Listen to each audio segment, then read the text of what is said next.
This is a profound and practical topic that discusses about every aspect of your life, your personal growth, your mental, your success. The company you keep is not just a reflection of who you are. It actively shapes the person you become. I remember what Fela Duratoye said.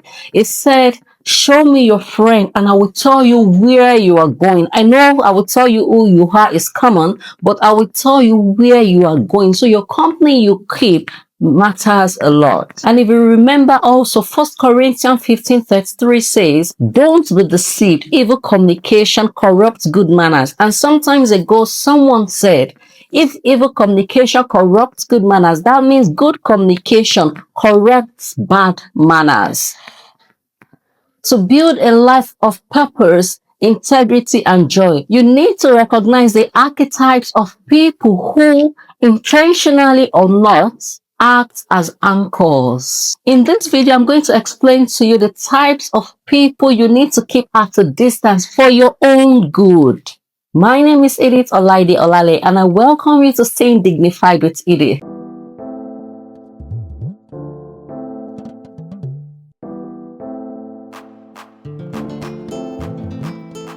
Without wasting your time, let's get into the business of today. And the first on my list is time wasters. These are the thieves of potentials. Time is one non-renewable resource, and unlike money, you can never recover it. Once you lose it, it is gone. Time wasters are individuals who have no respect for their own schedule and yours. These are masters of aimlessness. They just want to chat for hours. They want to hang out all the time. No something precious that happens anytime you're with them. You're not productive. They're chronically late comers. They don't keep to time. They might even cancel your planned meeting at 9 minutes. And some even like to keep you waiting for no reason. I know of someone, if you are to meet by 8, she will not be there. She just like keeping people waiting, and her friends are so used to that. And her friends are like, anytime you're hanging out with social person, just know that she will not come on time. They see it as something to flex about. They often thrive on drama, and they see you as emotional dump sites. They just dump things on you. I remember when I first opened my studio, there was one man that came to me and he was chatting. I'm into this, I'm into that. I was tired. For like after 2 hours, there's nothing profitable, productive about the discussion. Since then, I've been avoiding the person. The person will be like, what happened? Is it this? Is it that? I'm busy. Anything you want to say, please say it on phone. I don't have appetite. Like I said, they are latecomers. One of the reasons you can't really see me in occasion, except maybe I have work to do, or it's so important I am there, is because of African time. They will state something on the highway, 2 p.m. and they won't start by 4. Yeah, I know some people might be like, oh, okay, let's go by this time. But I don't have that time. I can't. You said something, I will be there by that time. And I will give once it's 3, I'm leaving. If you like, start. If you like, don't start. I don't like this African time. I don't like it. I wonder who actually invented African time. Why you need to stay away from time wasters is because they breed stagnation. When you spend time with them, you are not investing your time. You are not productive. You're just wasting it away, chatting, doing all manner of things. Where you're supposed to be somewhere there in another place, wasting your time. They pull you away from your goal, your rest, your focus. Success requires intentionality. And time wasters are the enemies of intention. Every hour you spend with them is hours stolen from your personal growth, your loved ones, or your purpose. The second on my list is the dividers, the backbiters, the envious people. This category of people are very dangerous because they often disguise themselves as friends. They are the cancer in any social or professional circle. I remember when I was in secondary school, there's this particular lady that came to me. She was my friend. She came to me and she was like, you know that particular girl, I don't like her. She's this, she's that. People don't even like her. I was like, And actually, I really love the girl. I just love, really have any reason to. Next thing she said is that people hate, that's the person you love. That's none of my business. The person didn't do anything for me not to like them. So I can't just dislike people based on essay. I don't do such. Envious people, this set of people cannot celebrate your wins because your life actually reflects their own perceived darkness. Your success is their silent defeat. They often offer compliments that feel like veiled insults. You look great for your age. Wow, I'm surprised you got the promotion. Excuse me, don't you want me to get it?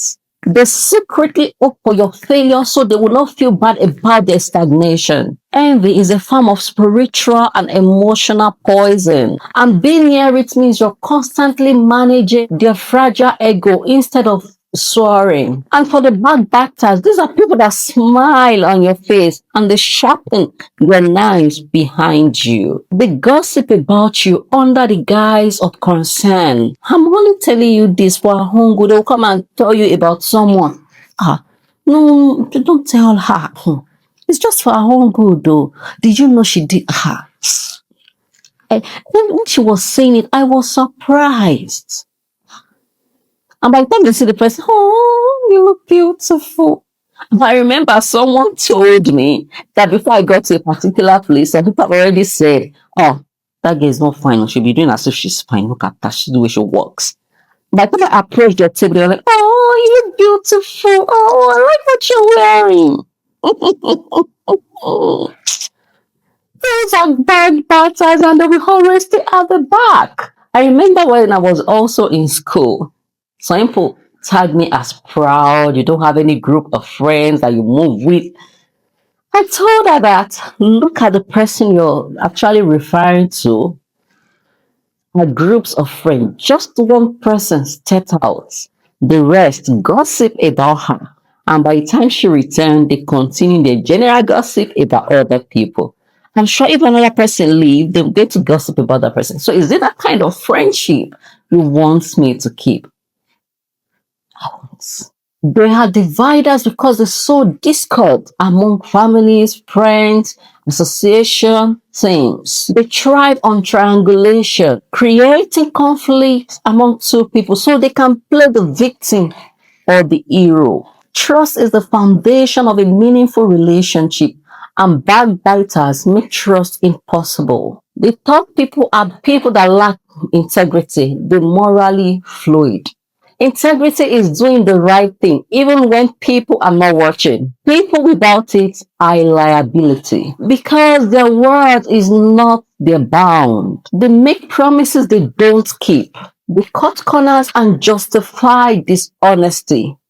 They will lie to others and eventually lie to you. They live in a world of moral gray areas where convenience dictates ethics. They may cheat in every area, even in exam, lie on their resume, or be disloyal in relationships. Why you should stay away from this category of people is because association breeds assimilation. When you hang around people that actually believe in disloyalty, they lack integrity, little by little, you will want to forget your own moral ethics. Furthermore, their lack of integrity will eventually burn you. They will throw you under the bus to save themselves because they have no anchor to bind them to any truth.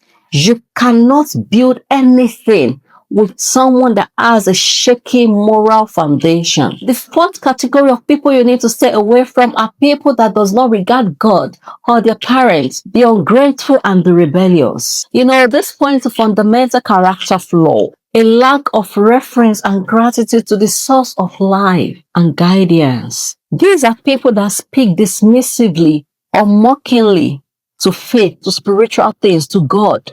They'll be like, I beg, leave God out of it. Don't forget anything about church. They have no sense of higher accountability. Simultaneously, they treat the parents with disrespect, disregard, contempt, or neglect, especially good parents. The reason why I mention good parents is because some people genuinely stay away from abusive parents for their own safety. Why you should stay away from this category is because a person that cannot honor the unseen God and their same parents lacks fundamental building blocks for humility and gratitude. If they are grateful for the very life and the upbringing given to them, they will definitely be ungrateful to you no matter what you do for them. Their rebellious spirit means they often reject authority and wisdom, which makes them very difficult to counsel, and they are prone to make nasty decisions that may affect you. If there is anyone around you that does not listen to anybody, please stay away from that person. The fifth category of people you should stay away from are the gaslighter and the emotional blackmailers. They are the reality distorters. These are the most psychologically damaging on the list. They don't just waste your time, they attack your sanity. You know, the gaslighter, they will make you to question your reality, make you to question your sanity. If you confront them with something hurtful, they may tell you that's never happened.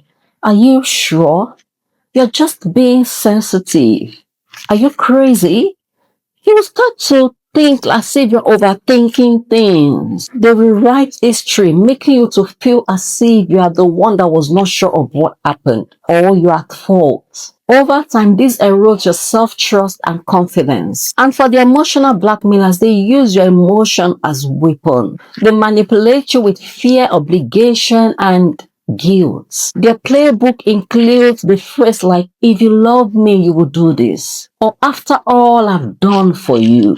They hold their emotional approval hostage to get what they want. Being around those people is like walking through a minefield. You are constantly anxious, working on pin and needle, trying to check their emotion if they're in the right state of mind before you can talk. I remember a story of one woman when I moved to another environment. The woman, she was older. She wanted to play the mommy of everybody in that premises. And there was a time I had to ask her something. Next thing, another person came to meet me like, don't you know she's mommy? Why will you talk to her like that? She's like your mother too. I started feeling guilty. I started feeling trapped. I would try to like question myself before I asked her something. At some point, I stopped talking to her. I started addressing her normally, not as mommy, which she wanted, but as the mother of our child. I will call her by her child's name. When she noticed the emotional blackmail didn't work, she tried to like keep a distance, which I appreciated. The sixth category are the people comfortable with mediocrity, the dream killers. These people have made peace with the life of just enough. This category of people also belongs to Proverbs 37-9 readers. They have no drive, no ambition, no desire to improve. There are people that say it's good enough, but it can actually be great. They are the students that just say, if only I can have C, I will praise God. They are not working towards having A, becoming an A student. In case you are in this category, especially for a student, you can check one of my videos on how to become an A student. They don't just always stay at the mediocre level. They also criticize people that are aiming higher. They'll be like, I'm working too hard. It's too much. What is it? They have a low ceiling for their own lives. Like the story of a fisherman that I had. At any time he caught a bigger fish, he will release it back into the water. Someone asks, why are you releasing the bigger fish back into the water? The man said, because my frying pan is small, so I have to catch a small fish. Why can't he aim for getting the bigger fish, selling them, buying a bigger fry pan? With what I just said now, perhaps his friend aims for that, wants to get a bigger fry pan. He might actually tell his friend that, what is it? This is not just to eat fish. You can get another fish there another day now. Don't get bigger fry pan. Just let us continue to eat the small fish. These people don't actively wish you harm, but their mindset is a gravitational pull towards the ground. Why you need to stay away from them is because excellence is contagious, so as mediocrity. If you're an ambitious people, being around people that are okay with average will slowly sap your energy. They will question your goals while working hard and subtly encourage you to settle for less. While working towards being a first-class student, there are many first-class graduates that are even selling things on the street. You just calm down with the level you are and become a great person in life. There are lots of billionaires that drop out from school. So why working hard to become a first-class student? To fly, an eagle need the sky, not a flock of chickens pecking on the ground. At this moment, if you haven't subscribed to my channel, please do. And don't forget to like and comment on this video. Also share so YouTube can recommend my videos to other people. The seventh category of people you need to stay away from are the lazy people. They are energy vampires. Laziness is a spirit of inertia. It is a refusal to carry your own weight. This category of people are always looking for easy way out. They prefer to cut corners. They prefer to bribe their way up. They want the reward without the work. They are full of ideas, but zero follow through. In a team setting, these are people that do the bare minimum work while others pick up the slack. They drain the energy of a room waiting for others to do something. Why you need to stay away from those people? They will exhaust you. If you're a doer, you will naturally want to compensate for their laziness, which will result in burnout and resentment. They are talkers, not givers. They will sap your momentum, leaving you depleted, having contributed nothing to the shared goal or even the friendship. If your roommate is lazy, you will be frustrated. You will be exhausted, burnout, and after a while, you will become lazy. Because you'll be like, if she cannot sweep, me too, I will not sweep. I've been the one sweeping. After a while, you start living in debt. If she cannot wash, me too, I will not wash. After a while, your clothes start smelling. You don't know you're already joining the laziness, so it's better to stay away from those people. Perhaps at this moment, you have a lazy roommate and you're in this situation. You know, if it's just a friend or someone you do meet, you can still give the person space. But if it's a roommate, it can be choking. If you're in this category and you need a way out, you can drop it in the comment section or you should send email directly to me. I'm going to drop my email in the description below and I'll give a reply on what to do. The eighth category of people you should stay away from are people that advise you to spend more money without contributing. These are financial parasites. These are people that have the champagne taste of every water budget and they expect you to pay. They pressure you to go to expensive restaurant, take that lavish trip for you to buy things you don't even need. They encourage you to upgrade your lifestyle, often pointing out to you to do things that, you deserve it, go for it, buy it. Even if it's not convenient for you, if you cannot conveniently afford it. However, when the bill comes, that is when they will, I forgot my wallet. I don't have much money. I'm just managing now. Don't worry, just get a loan. Quickly borrow money from loan app. Why you need to stay away from these people? These are direct threats to your financial stability. They want the benefit of your hard work without any of the sacrifice. They are often driven by a desire to live vicariously or a deep-seated insecurity that makes them want to project wealth.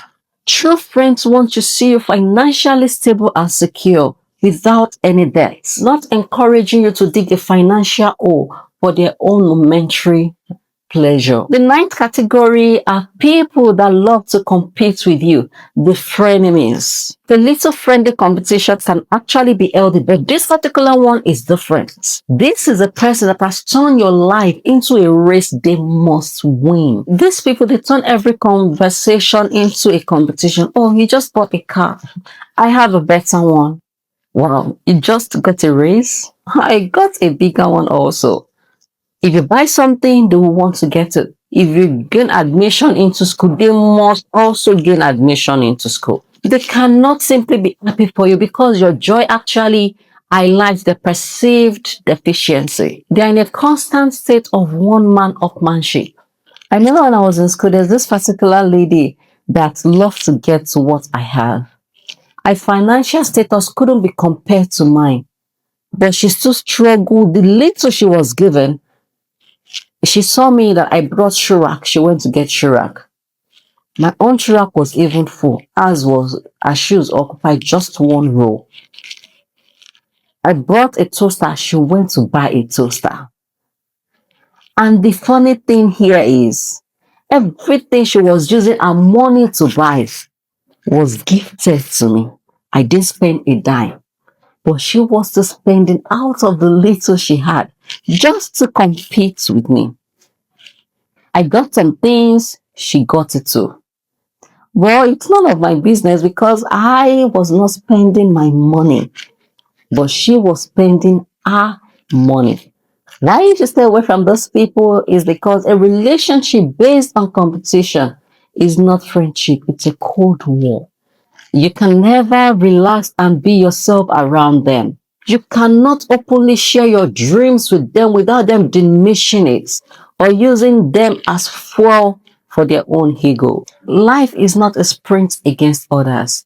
It's a journey of self-improvement.